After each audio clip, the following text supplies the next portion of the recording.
Have slugs ever wiped out your seedlings overnight? If they have, you know how discouraging that can be. You sow a row of carrot seeds, they germinate, and one morning, they're gone. Most people reach for slug pellets, slug bait, but I don't. Some slug baits can harm pets and wildlife. Even some products marketed as organic or pet safe may affect earthworms, and healthy soil depends on earthworms. The good news, there are plenty of simple, natural ways to keep slug damage to a minimum. Before we declare war on every slug, though, it's worth remembering that not all slugs are the enemy. Many are part of nature's, cleanup crew, feeding on dead and decaying plant matter and helping to recycle nutrients back into the soil. And some slugs are actually on our side. Leopard slugs, for example, prey on other slugs, which helps keep their numbers in check. The goal isn't to eliminate every slug. That's not possible, or even desirable for that matter. The goal here is to protect the plants you care about while working with nature instead of against it. In this video, I'll share some of my favorite natural ways to protect your garden from slugs. And be sure to stay until the end because I'll show you a special technique that has saved more of my vegetables and flowers than almost anything else. And it's one that most gardeners have never even heard of or even think to try. So let's get started. Leave a few fallen leaves. In other words, don't be too quick to clean up every fallen cabbage leaf. Slugs often feed on the leaves lying on the ground instead of climbing up the plant to reach the fresh ones.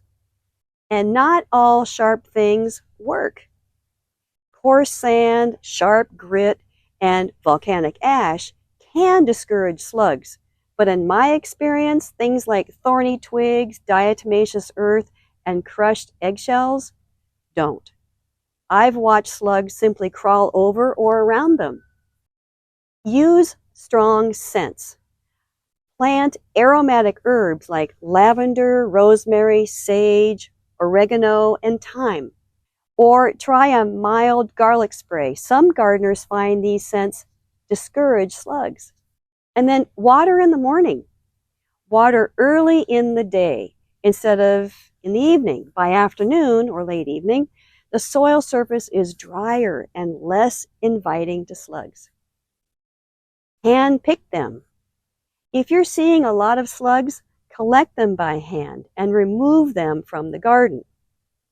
If you're squeamish, grab a pair of chopsticks. You can also go on a slug hunt after hours. Use a flashlight at dusk or dawn. And then grow larger seedlings. Whenever possible, let seedlings grow to a sturdier size before planting them out. Larger plants can often survive a little slug nibbling. And be careful where you sow. Slugs love tender seedlings, especially peas, beans, and carrots. And avoid sowing these crops next to cool, damp hiding places like under our deck, where slugs hang out when not feeding. My favorite slug trick? So speaking of plants slugs love, here's the technique that I mentioned earlier. Instead of trying to keep slugs away from everything, give them something they like even better. I call it sacrificial gardening. And my favorite sacrificial plant is Chinese cabbage. Slugs absolutely love it. I'll show you how I use it to help protect my favorite veggies and flowers. I planted Chinese cabbage in the back of this bed, which is right next to that dark and cool area underneath our deck. The slugs emerge from under the deck and crawl into the raised bed. But the first thing they meet is a plant they absolutely love, and you can see that the lettuce and other plants in front of the Chinese cabbage are not even touched, not a hole. Now, you'll probably never have a totally slug-free garden, and that's okay. The goal here isn't to eliminate every slug, right? It's to keep the damage at a level that you can live with, while protecting the earthworms and the birds and other creatures that make a garden healthy. Try a few of these techniques and see which ones work best in your garden. And if you have another natural slug control tip, I'd love to hear it. Leave a comment below. I answer all the comments personally. Now, if you enjoyed this video, please give it a thumbs up, and I'll see you in the next one. Until then, keep your hands on the dirt and your eyes on the stars. Have a great day. Cheers.